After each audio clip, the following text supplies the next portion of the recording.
Hello students, Maharashtra media या चॅनलमध्ये तुमच्या सगळ्यांचं स्वागत आहे. मुलांना आज आपण बघणार आहोत Maharashtra state board 5th स्टँडर्डचं EVS part 1. त्यामधलं आपण 9th चॅप्टर बघणार आहोत. आपण क्वेश्चन आन्सर्स जे धड्याखाली दिलेले असतात ते क्वेश्चन आन्सर्स आपण यामध्ये घेतलेले आहे. आपल्या धड्याचं नाव आहे मॅप्स आवर कंपॅनियन. पण त्यापूर्वी जर चॅनलला तुम्ही सबस्क्राइब नसेल केलं तर करा आणि तुमच्या फ्रेंड्सलाही सबस्क्राइब करा, शेअर करायला सांगा, सबस्क्राइब करायला सांगा, जेणेकरून तुम्हाला सगळे क्वेश्चन आन्सर सगळ्या धड्याखालचे इथे मिळतील आणि all lessons are also there.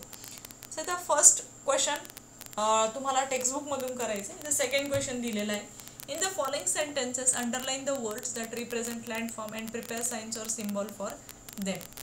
इथे Sonali lives just beyond the mount Takmak. इथं आन्सर दिलंय बघा, माउंट ह्या सिम्बॉलनी दाखवलंय.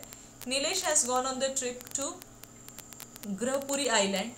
So, island is the answer. Question number 3 आहे. Prepare signs and symbol for the following components. तुम्हाला sign आणि symbol तयार करायचे आहे. Prepare signs and symbol for the following component. House साठी hospital, factory, park, playground, road, hill, river. इथे house साठी हे symbol तुम्ही रेडी करायचे. ते symbol दाखवलेत बघा. This is for house, this is for hospital, this is for factory, park, playground.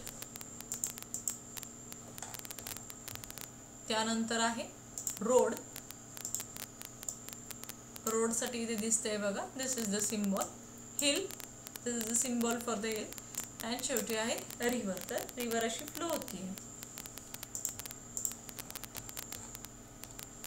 The given map show height through the use of the colors. However, one color representation is wrong. Write which color would be the correct in its place.